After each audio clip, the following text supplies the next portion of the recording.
আশা করি সবাই ভালো আছেন। আমাদের এই উল বশীকরণ থেকে অনেক ভাই এবং অনেক বিদেশি ভাই বোন অনেক দূর দূরান্ত দেশ থেকে আমাদের এই চ্যানেলকে কমেন্ট বক্সে কমেন্ট করেছেন যে গুরুজি এমন একটা বশীকরণ নকশা আমাদেরকে দিবেন যে নকশা আমরা ঘরের ভিতর সহজভাবেই সাদা কাগজের ভিতর যে কোনো কলম দ্বারা অঙ্কন করে সেই কাঙ্ক্ষিত ব্যক্তির নামে শুধুমাত্র নকশাটা জ্বালাই দিলে সেই কাঙ্ক্ষিত ব্যক্তি যাতে নারী হোক পুরুষ হোক সেই মেয়ে যাতে প্রেমাগ্নি ধরলে অস্থির হয়ে ফাপুর হয়ে সে ছুটে হোক পালায় হোক যত রকম পরিস্থিতি হোক সেই কাঙ্ক্ষিত ব্যক্তি যাতে আমার কাছে চলে আসে।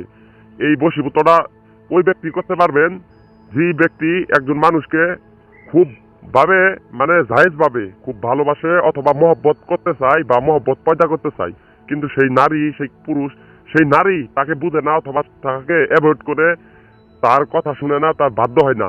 সেই সমস্ত ভাই বোনদের জন্য আজকের এই বশীকরণ নকশা, এই নকশাটা ওইটা হচ্ছে আপনার সুলেমানি নকশা। এই নকশার যে ক্ষমতা, যে পাওয়ার, যে নকশাটা শুধুমাত্র সাদা কাগজের লেখা আপনি আগুনের মধ্যে ফেলে দেওয়ার লগে লগেই সেই কাঙ্ক্ষিত ব্যক্তির মাথা চেঞ্জ হয়ে যাব। সে আপনার জন্য এই দুনিয়ার ভিতর পাগলামো শুরু করে দিব, ফ্যামিলির ভিতর সে আপনার জন্য পাগলামি শুরু করবো। সে আপনি কোথায় আছেন সে আপনার কাছে না আসা পর্যন্ত তার মন কোনোভাবেই, তার কোনো কাজ, সে কোনো কিছু খাওয়া দাওয়া, সে কোনো কিচ্ছু করবে না। সে আপনার কাছে আসবো এবং কি 100% আসার পরে সে না সেই কাঙ্ক্ষিত ব্যক্তি সুস্থ হব।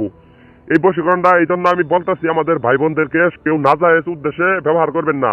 এবং কি কেউ যদি ভাবেন এই নকশা যে অনেক নকশাই ব্যবহার করছেন, কিন্তু একটি বার শুধু আপনার মনের আত্মবিশ্বাসের সঙ্গে যদি এই নকশা সাদা কাগজের ভিতর কালো কলম দ্বারা লেখার পরে আপনি এই যে আপনি প্রথম ফুলান দেখতেছেন, এই ফুলানে প্রথম ফুলানে মানে বাম পাশ থেকে যে প্রথম ফুলান দেখতেছেন এই ফুলানে লিখবেন আপনার নাম, আপনার ছেলে হইলে তারপর আপনার পিতার নাম অথবা আপনি আপনার মায়ের নামও লিখতে পারেন। আর ওই নিচের ফুলানে লিখবেন মেয়ের নাম, মেয়ের মায়ের নাম। লেখার পরে বিবাহ সুন্দরভাবে যে কোনো ভাবে আপনি আগুনের ভিতর নকশাটা জ্বালাই দেওয়ার লগে লগেই আপনার কাজ শুরু হয়ে যাব।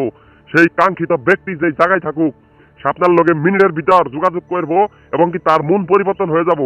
এই বশীকরণ নকশার প্রয়োগের মাধ্যমে তার মন পরিবর্তন হয়ে সে আপনার কাছে অস্থির হয়ে চলে আসবো। এটা কারো ক্ষমতা নাই যে আপনার সেই কাঙ্ক্ষিত ব্যক্তিকে আটকে রাখবে।